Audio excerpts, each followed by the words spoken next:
AFP están viendo ahí si se aprueba este segundo retiro, de dónde sacar estas platas. Y la pregunta que nos hacemos todos es, ¿dónde están las platas? ¿Dónde las AFP invierten nuestras platas que cotizamos mensualmente? Con perita y manzana, como usted solo lo sabe explicar. Vamos, cambio. Las AFP, ¿no? Sí. Este sistema extraño que tenemos en Chile, que es un mercado de cuentas individuales de ahorro privado obligatorio, no es un sistema de pensiones, no es seguridad social. ¿Cuánta plata está administrando con los últimos datos disponibles, que es fines de octubre? Que incluye la mayoría del primer retiro. Así todo, con primer retiro, las AFP hoy día están administrando prácticamente 200.000 millones de dólares. ¿Qué? Eso es lo que administran las AFP. 200.000 millones de dólares. ¿Cuánto es esto? ¿No? ¿A qué equivale esto aproximadamente? Esto equivale a 78% del Producto Interno Bruto de Chile. Es el equivalente. Esa es la magnitud de los fondos que administra la AFP y por tanto el poder que tienen para oponerse a un potencial cambio y a normalizar el sistema de pensiones. ¿Dónde está esta plata? El 55% de este dinero, 55%, estamos hablando de casi 110.000 millones de dólares, está en Chile, invertido en Chile. 55% en Chile. Y 45% restante en el extranjero. Y estamos hablando que en el extranjero hay aproximadamente 90.000 millones de dólares. Creo que siempre estos números cuesta asirlos, entenderlos. Es que son inimaginables. Son inimaginables, pero es mucho, mucho, mucho dinero de las cotizaciones de los trabajadores y trabajadoras históricamente. De la plata que está en Chile, aproximadamente 43.000 millones de dólares se invierten en papeles del Estado, que emite el Estado, deuda pública. O sea, por ejemplo, la Contraloría General, la Tesorería General emite deuda para financiar las necesidades del Estado, liquidez para cada año, las AFP compran, ¿no? Esa deuda invierte. Esto es deuda pública, vale decir, son los trabajadores y trabajadoras prestándole de alguna manera dinero al Estado. Hagamos esa explicación con pera y manzana, como decimos acá en el programa, para que a todo el mundo le quede claro. ¿Cómo es eso de que los trabajadores le terminan prestando plata al Estado, Marco? Lo que pasa es que los estados, no solo el Estado chileno, para tener dinero para poder financiar sus compromisos de corto plazo, sobre todo, necesitan liquidez, igual que un hogar, igual que una empresa. Y por tanto salen al mercado a emitir bonos. Los bonos son instrumentos de deuda. Yo emito un bono, un inversionista compra, invierte ese bono y el Estado le tiene que pagar una tasa de interés para que sea atractivo el negocio para el inversionista. Y esos son los instrumentos de deuda pública. Es cuando el Estado necesita dinero y hay distintos inversionistas que pueden comprar esos bonos y uno de esos inversionistas, se llaman inversionistas institucionales, son las AFP. ¿Quién emite estos bonos? Principalmente la Tesorería General de la República y en menor medida el Banco Central de Chile. Perfecto. Ese es el primer componente. Ok. Un segundo componente, que estamos hablando de casi 35.000 millones de dólares, son los bancos. Bancos, el sistema financiero chileno. Cualquier banco presente en nuestro país. La mayoría de los bancos está recibiendo inversiones de las AFP a través de 3 mecanismos. Acciones, comprar acciones de los bancos. Bonos, que también como los estados emiten bonos, los bancos también emiten bonos porque necesitan liquidez, o depósitos a plazo. ¿No? Por ejemplo, las AFP invierten en depósito a plazo, una renta más fija, con menos riesgo, para poder tener un mínimo de interés. Sabemos que los depósitos a plazo están muy bajo interés en estos momentos. Entonces, lo hemos conversado en otros programas, pero aquí vemos paradojas de las siguientes características. Las AFP invierten en los bancos, de alguna manera esa plata que necesitan los bancos la sacan de las cotizaciones de los trabajadores y trabajadoras, las AFP invierten y los bancos le pagan un interés por aquello que puede ser muy bajo, 3% al año, con suerte en algunos casos, un depósito a plazo. ¿Y qué pasa cuando esa persona, ese trabajador o trabajador, ese cotizante, va a pedir un crédito de consumo al banco? ¿Te pasan tu misma plata? ¿Y cuál es la tasa de interés que te van a cobrar? Muy 10 veces superior. más, 8 veces más. Entonces acá es algo que nadie sabe para quién trabaja, finalmente. Es como si a uno le preguntaran, ¿quisiera hacer eso? Eso parece un vicio del sistema. Y la ley... Ay, espérate, que cuando vayas a pedir plata además te cobran impuestos. También Papá Fisco gana. Pues, viene, por supuesto que sí. Ahora, por ley eso está regulado. ¿Cuánto pueden invertir en un banco, la cantidad de plata o no? Hay regulaciones, más que por banco, no hay regulaciones por porcentaje de acciones dentro de una empresa o un banco, los bonos que se emiten, la cantidad que se puede emitir en el extranjero. Hay regulaciones de la Superintendencia de Pensiones, pero siempre se están cambiando estas regulaciones y se permite ampliar los rangos para invertir, ¿no? Perfecto. Ese es un segundo punto. Tercer punto. Vamos a hacer un aproximado. Son empresas que están en Chile, que operan en Chile, empresas. ¿Cualquier empresa o hay un...? En general, empresas que son sociedades anónimas abiertas que transan acciones en la bolsa de comercio. Ya. ¿no? Entonces estamos hablando de grandes empresas principalmente. Una empresa pequeña, una pyme, no tiene acceso a los fondos de la AFP. Entonces, competencia acá para las grandes empresas, están disponibles esta cajera automático gigante. Para las empresas pequeñitas, nada, ¿no? Se emite en acciones, se emite en bonos, como les mencionaba anteriormente. Y acá hay un dato bien interesante. Acá, si uno junta bancos, junta empresas y ve los grupos económicos, por ejemplo, el grupo Luxich recibe cerca de 8.000 millones de dólares de inversiones de la AFP. Anuales. En estos momentos. En este instante. El grupo Mate recibe cerca de 5.000 millones de dólares. Estos grupos se han coludido, han comprado empresas con pérdida, empresas zombies, han financiado ilegalmente la política, tácticas antisindicales, entre múltiples cosas. Y financiamos a sus empresas y nadie nos pregunta. De hecho, otro dato interesante, que de este monto, cerca de 15.000 millones de dólares, se invierten en empresas extractivistas. ¿Qué significa eso, Marco? Extractivistas son las empresas que están en territorios, por ejemplo, de zonas de sacrificio. Ya. Mineras, donde- por ejemplo. ¿Mm? Mineras, por ejemplo. Mineras, Freirinas, las típicas comunas, Huasco, entre otras, Coronel, donde hay empresas que se instalan, dañan el medio ambiente, inundan los territorios. Entonces, cuando hablamos de daño al medio ambiente, cerca del 75% o un poco menos de la inversión en las empresas se concentra en empresas extractivistas, ¿no? Entonces, ¿a alguien le gustaría que la plata de sus ahorros fuera a dar a parar a una empresa que le destruye su territorio, que le envenena el agua? Claro. Bueno, eso pasa actualmente en Chile. Entonces es increíble. Finalmente, el último componente, estamos hablando de cerca de 5.000 millones de dólares en algo que está bien en estos momentos en boga, A ver. que son los fondos de inversión. Ya. Y ahí parece moneda asset y todo lo que hemos escuchado con la denuncia de Felices y Forrados, con las Sí. triangulaciones, están los fondos de inversión.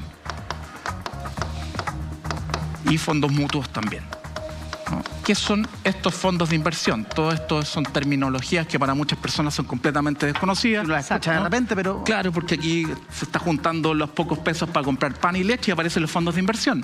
Los fondos de inversión son instituciones financieras que reciben inversiones de otros, ¿no? De personas que tienen muchos recursos, de AFP, que tienen muchos recursos, y la invierten en otros lugares. La invierten en fondos mutuos, que es un conjunto de acciones diversificadas, u otro tipo de instrumentos financieros. Por tanto, están tratando de buscar rentabilidad para que esta plata que está en la AFP crezca. Ya. Esa es la estructura en Pero términos uno no le generales de paga a la financiera. AFP para que ellos inviertan nuestra plata, sino... es que eso es lo que no entiendo. Bueno, ahí hay otro punto adicional. Que Es lo que por dice- eso te digo, si yo le pago mi comisión mensual con mi cotización a la AFP por invertir mi plata, ¿por qué esa AFP tiene que ir a contratar un fondo de inversión en el fondo? Es que hay dos cosas, ¿no? Porque está el punto de que las AFP invierten directamente en el fondo de inversión. Hay una inversión en el fondo de inversión, no le están pagando al fondo de Ya, inversión. perfecto. Pero lo que tú mencionas es otro elemento importante, que son las comisiones de intermediación, denominadas popularmente como comisiones fantasmas. A ver. Eso es legal, está en el decreto ley 3500, que es el marco normativo que crea la Sí. AFP, y permite que las AFP subcontraten las inversiones a terceros, que terceros inviertan por las AFP, ¿no? Que es otra figura que los fondos de inversión. Sí. Entonces le dice, por ejemplo, una gran empresa financiera a nivel mundial, BlackRock, AFP le dice, usted invierta en el extranjero, porque yo no sé bien, en teoría, cuáles son los mejores instrumentos. Usted tiene más experiencia y yo le voy a pagar por eso. Entonces la gran pregunta, que es lo que tú te haces, es ¿por qué se le está pagando por eso si es que los cotizantes le pagan mensualmente a la AFP una comisión de administración? Entonces acá vamos a pequeño espacio para comisiones. Hay 2 comisiones. La comisión de administración, Que se paga mensualmente, que en promedio es 1,23% de la remuneración de los trabajadores. Eso es lo que se paga. Mensual. Exactamente. Cada mes que tú cotizas, paga un 1,23% de tu remuneración, aparte del 10% que pagas para el... En promedio, desde la AFP más cara a la más barata. Exacto, ese es el promedio, promedio ponderado por número de afiliados. ¿Cuánto se recauda? ¿Cuánto al año recauda la AFP por todas las costos de las comisiones de administración? $1.000 millones al año. $1.000 millones es lo que ganan en comisión. Esa sería la utilidad que ellas reciben, eso es para el bolsillo de la AFP. Depende, porque en el fondo esto es un ingreso y después las AFP también tienen gastos y después finalmente quedamos a la utilidad final. ¿Sabemos más o menos las utilidades de las AFP? Sí. ¿Podríamos recordarlas para saber? Hay 2 medidas, ¿no? Está la utilidad en términos de plata absoluta.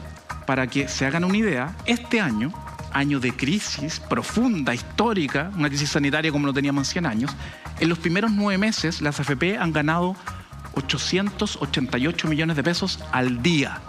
¿Qué? Al día. 888 millones de pesos al día, ¿no? Ahora, algunas personas podrán decir, bueno, pero eso es mucho o poco, sin duda es mucho, pero eso siempre hay que medirlo de acuerdo a lo que invierte una empresa. Por tanto, ¿cuánto de lo que se invierte yo recibo como utilidad?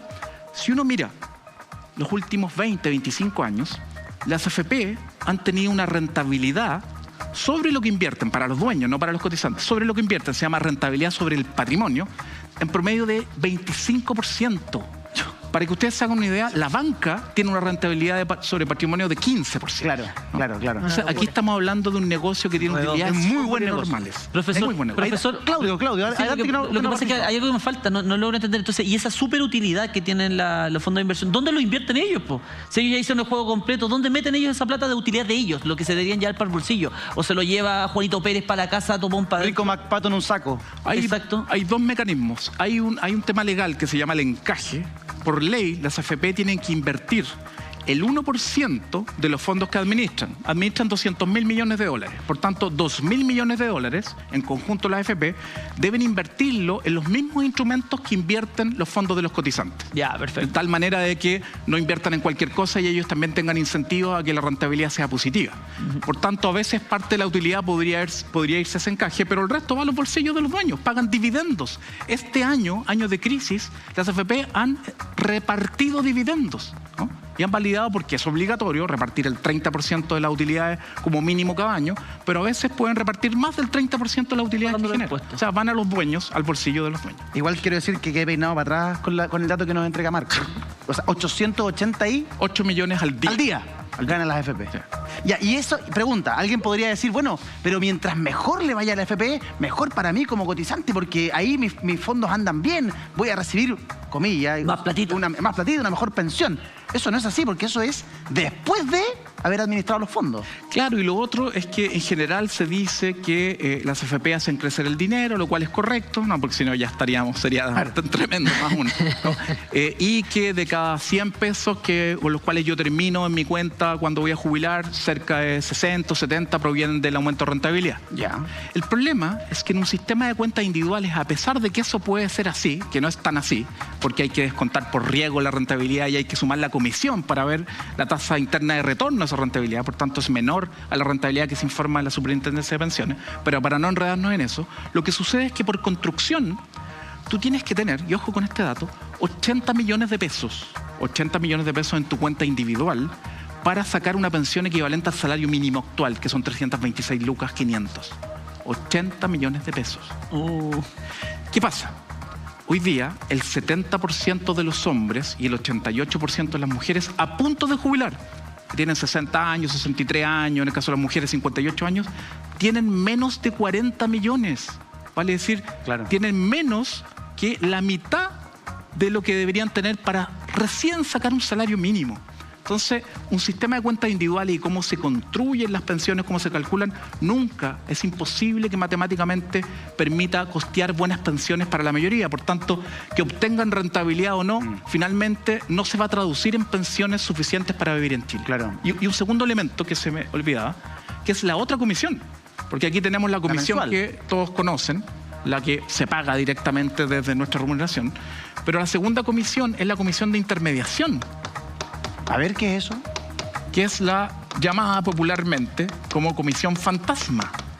Entonces, como yo les decía, por ley, las AFP pueden contratar a un tercero, a un broker, un intermediario financiero, para que invierta en el extranjero o en Chile en instrumentos de renta variable, que pueden subir, que pueden bajar, las acciones, los fondos mutuos, etc.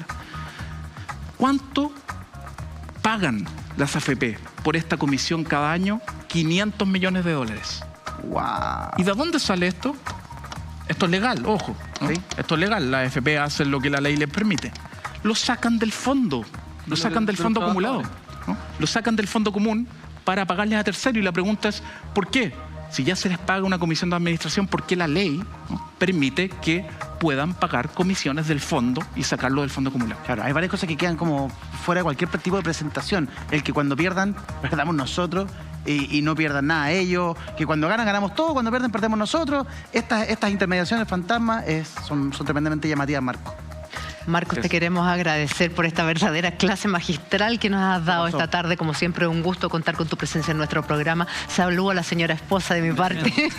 ¿Era compañera mía la señora? ¿No te crees? Sí, ella era la Matea, sí, yo no. Ya nos va a contar la verdad de Julia Vial. La verdad de Julia Vial, Marco. Ella era la Matea, la señora de Marcos, ¿viste? Por eso se casó con Marco y yo con Polo. Gracias,